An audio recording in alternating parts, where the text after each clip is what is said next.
আরজিকর মামলাতে বড়সড় পদক্ষেপ মুখ্যমন্ত্রী তথা হোম মিনিস্টারের। রাজ্যের মুখ্যমন্ত্রী, রাজ্যের স্বরাষ্ট্রমন্ত্রী শুভেন্দু অধিকারী তিনি এই মামলা আবার করে ওপেন করেছেন। রিওপেন করা হয়েছে আরজিকর মামলা।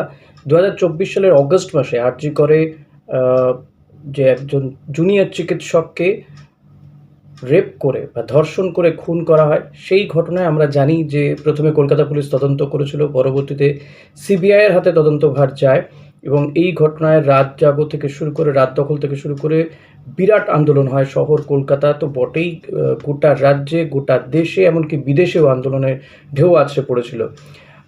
সেই ঘটনায় আমরা দেখেছি যে পুলিশের ভূমিকা নিয়ে প্রশ্ন উঠেছিল। যদিও কলকাতা পুলিশ যাকে গ্রেপ্তার করেছিল সেই সঞ্জয় রায়কেই কিন্তু পরবর্তীতে সিবিআইও দোষী সাব্যস্ত করে, তার সাজা হয়, যদিও তার ফাঁসি হয়নি। কিন্তু এই ঘটনা আবার করে ওপেন করা হয়েছে। সেই নির্যাতিতার মা এখন বিজেপির বিধায়ক হয়েছেন পানিহাটি থেকে।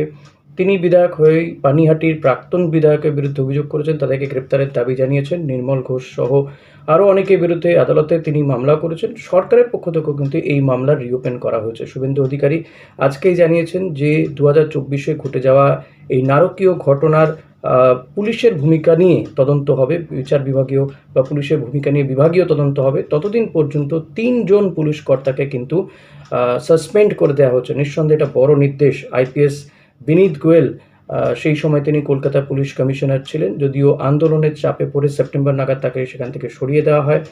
অভিষেক গুপ্তা, যিনি ডিসি নর্থ ছিলেন, তাকেও কিন্তু সাসপেন্ড করা হয়েছে, যিনি বর্তমানে ইএফআরে কর্মরত ছিলেন। আইপিএস ইন্দিরা মুখোপাধ্যায়, এই আইপিএস ইন্দিরা মুখোপাধ্যায়কে সেই সময় আরজি করে তদন্তের অগ্রগতি নিয়ে বারবার সংবাদ মাধ্যমে মুখোমুখি হতে দেখা গিয়েছিল। তার ভূমিকা নিয়েও প্রশ্ন ওঠে। সেই সময় নাকি সরকারের পক্ষ থেকে টাকা দিতে চাওয়া হয়েছিল, ওই নির্যাতিতার পরিবারের হাতে টাকা দিতে গিয়েছিলেন নাকি এই ইন্দিরা মুখোপাধ্যায়, এমন বিস্তর খবর রটেছিল। এখন তাদের ভূমিকা কিন্তু এবার আতশকাচের তলায়। তাই তাদের ৩ জনকে, এই ইন্দিরা মুখোপাধ্যায়, বিনীত গোয়েল, অভিষেক গুপ্তা, ৩ জনকে, তার ৩ জনকে সাসপেন্ড করে কিন্তু বিভাগীয় তদন্ত হবে বলে জানিয়েছেন মুখ্যমন্ত্রী শুভেন্দু অধিকারী। নিঃসন্দেহে এই মুহূর্তে দাঁড়িয়ে এটা অত্যন্ত গুরুত্বপূর্ণ একটা খবর এবং যে বা যারা আন্দোলনের সঙ্গে যুক্ত ছিলেন তাদের জন্য কিন্তু এটা একটা বড় খবর। কারণ সেই সময় এই আইপিএস বিনীত গোয়েলের ভূমিকা নিয়ে বিস্তর জলঘোলায়, বিস্তর অভিযোগ উঠেছিল যে এমনকি সঞ্জয় রায় যে অভিযুক্ত, তাকে নাকি সাজিয়ে দোষী সাব্যস্ত করা হয়েছে, এই অভিযোগ উঠেছিল। পাশাপাশি মুখ্যমন্ত্রী শুভেন্দু অধিকারী তিনি বলেছেন প্রাক্তন মুখ্যমন্ত্রীর ভূমিকা কী ছিল সেই সময় সেটাও কিন্তু খতিয়ে দেখা হবে। অর্থাৎ তদন্তের আওতায় আসবেন প্রাক্তন মুখ্যমন্ত্রী মমতা বন্দ্যোপাধ্যায়, এমন একটা বড় সড় সিদ্ধান্তের কথা জানালেন তিনি। তো নিঃসন্দেহে রাজ্য রাজনীতির ক্ষেত্রে এটা অত্যন্ত গুরুত্বপূর্ণ বিষয়। এখন এটা কি তৃণমূল কংগ্রেস তারা এটাকে কিভাবে দেখবে? তারা কি একে বলবে যে এটা প্রতিহিংসামূলক রাজনীতি হচ্ছে, নাকি তারা অন্যভাবে দেখবে, স্পোর্টিংলি নেবে বিষয়টাকে, যে তদন্ত হোক, তারপর দেখা যাবে যা হয় হবে।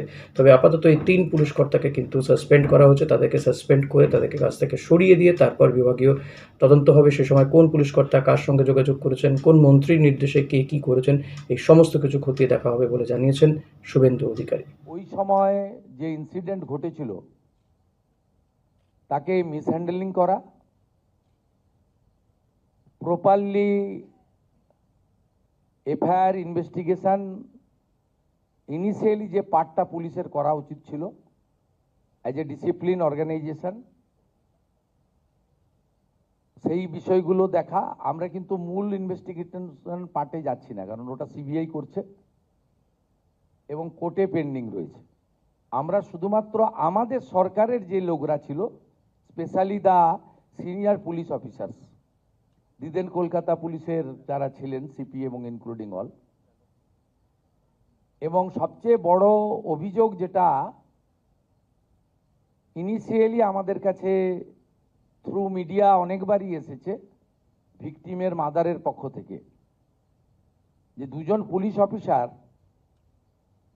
On behalf of the state government টাকা দিতে চেয়েছিলেন। এটা তদন্ত করতে হবে যে অ্যালিগেশন কতটা, কিন্তু ইনিশিয়ালি আমরা মনে করি এই তদন্তগুলো করতে গেলে যাদের বিরুদ্ধে অভিযোগ পুলিশ আধিকারিক, তাদেরকে সাসপেনশনে রেখে তদন্ত করা উচিত, নইলে তদন্ত কখনো ট্রান্সপারেন্ট হতে পারে না। আমরা কিন্তু আবারও বলি সিবিআইয়ের পার্টটা আমরা ঢুকছি না। খুব ব্রুটাল রেপ অ্যান্ড কিলিং ওসব ওই পার্টটাতে আমরা ঢুকছি না। হাইকোর্ট সুপ্রিম কোর্টের অনেকগুলো গাইডলাইন আছে, ওই পার্টে ঢুকছি না।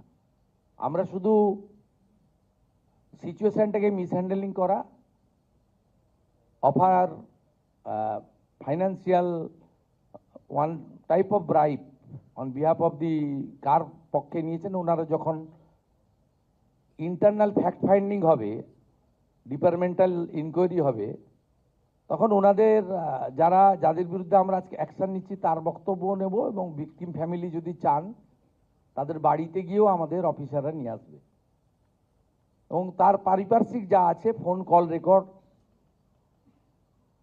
হোয়াটসঅ্যাপ চ্যাট, এগুলো আমরা পরে পরে বের করব। তখনকার যারা অফিসাররা ছিলেন তাদের সঙ্গে কাদের কাদের কথা হয়েছে, কোনো মন্ত্রী মুখ্যমন্ত্রী দিদেন টাইমে তাদের কোনো ইনস্ট্রাকশন ছিল কিনা, এগুলো আমরা সব বের করব। কারণ ওদের যে অফিসিয়াল এবং পার্সোনাল, সেটা আপনার ইনভেস্টিগেশনের পার্ট। কিন্তু আমরা ওই মিসহ্যান্ডেলিং আর পরিবারকে বেআইনিভাবে অর্থ অফার করা, আর একজন ডিসি তার প্রেস কনফারেন্সের অ্যাটিটিউড এবং language in front of media, এটা আমাদের রাজ্যের ক্ষেত্রে খুব একটা সুখকর ছিল না।